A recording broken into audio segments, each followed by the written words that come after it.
સૂર્યના મંડળો, સૂર્યના કિરણો દ્વારા બધા તીર્થો અહીંયા પધારે. એ તીર્થો દ્વારા અમારી આ ભૂમિ શુદ્ધ બને. પછી ગમે એવો હાથી હોય ને એ તોફાને ચડ્યો પણ ઓલો એનો માવત હોય ને એને અંકુશ મારે ને હાથી કાબુમાં આવી જાય. એટલે આમ કરવાનું. અંકુશ મુદ્રયા સર્વાણી તીર્થાની આવાયો ધ્યાનમાં મંત્રાદી કરતા કામ જેનું ગાયની આચરના જેવી મુદ્રા છે. થઈ ગયા. કવચેના અંગુષ્ઠ્યળ મત્સ્ય મુદ્રા માછાદીઓ, જમણા નીચે ડાબા ગામ ને બે આખા મલાવાના માછલી જેવી મુદ્રા છે. એનાથી અભિમંત્રિત કરી અને એ જન્મ આપણે તમારી ઉપર બધે પ્રોક્ષણ થાય. પ્રોક્ષણ કરી કે અમારી આ ભૂમિ શુદ્ધ બની. ત્યાર પછી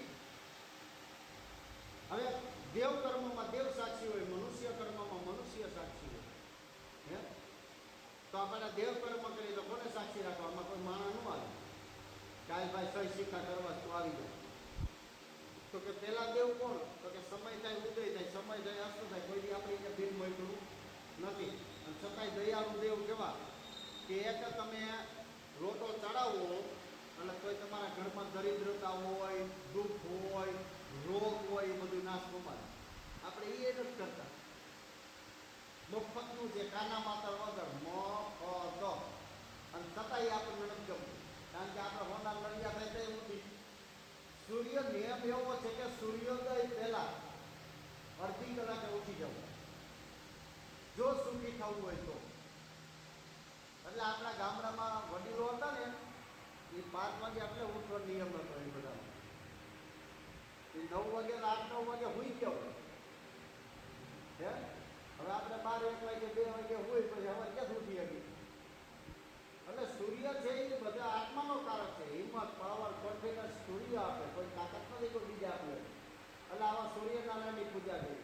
પછી અહીંયા દીવો છે, દીવાની પૂજા કરીએ કે હે દીવારૂપી દેવ, જ્યાં સુધી અમારું કાર્ય પૂરું ન થાય ત્યાં સુધી સ્થિર થઈને બિરાજમાન થજો. બીજા કર્મના સાક્ષી. ત્રીજા તો કે જે ભૂમિ ઉપર કાર્ય કરીને એ ધરતી માની પણ રજા લેવી પડે. આજે અષાઢી બીજ છે. આજે બધા ખેડૂત હોય ને મુહૂર્ત કરે ખેતરમાં, કરે ને વાવણી વાવવા માટે.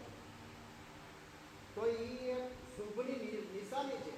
તો અમારી આ ભૂમિની અંદર અમે આ યજ્ઞ કરી તો એ ધરતીમાં અમને આ યજ્ઞ થાય એની જમીન આપે.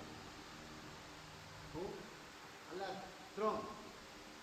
ચોથા કોણ? તો કે આવેલા બ્રાહ્મણ. અને 5મા અંદરનો આત્મા. આત્માને જ ખબર હોય કે હું કેટલું સાચું બોલું, કેટલું ખોટું બોલું, હું કેટલું મીઠું મીઠું બોલું છું. અડધી કલાક પછી તમને મારા પ્રાણ, પ્રકૃતિને સ્વભાવની ખબર પડી જાય કે હું કેટલામાં જાઉં કે ખોટી વાત. ગમે એવું મીઠું બોલે ને તો એ ખબર પડી જાય. તો એના કરતાં જેવા હોય એવા રહ્યો ને કે ભાઈ નહીં એટલે નહીં, ખાવું જોઈએ ખાવું જ જોઈએ. આ પંચની સાક્ષીએ આપણે કર્મ કરી છે. એટલે આપણે કીધું કે આત્માની અંદર પણ પરમાત્મા છે. આત્મા સો પરમાત્મા. નવચંડી યજ્ઞ કરે, નવચંડી 3 દિવસનો નવચંડી યજ્ઞ થાય. એમાં પાત્રા સાધનની વિધિ આવે. માતાજીની રાજોપચાર પૂજા આવે, રાજા રજવાડાની જેમ. એની અંદર પહેલાં તો તમારા આત્માની અંદર પરમાત્માને બિરાજમાન કરવાના, માતાજીને બિરાજમાન કરવાના, માતાજીની પ્રતિષ્ઠા કરવાની તમારા આત્મામાં. અને તમારા શરીરમાંથી પાપ પુરુષ હોય ને એને કાઢવો પડે બહાર. વિધિ છે. સમજ્યા? હવે કોઈ કોણ કરાવે? તમને ટાઈમ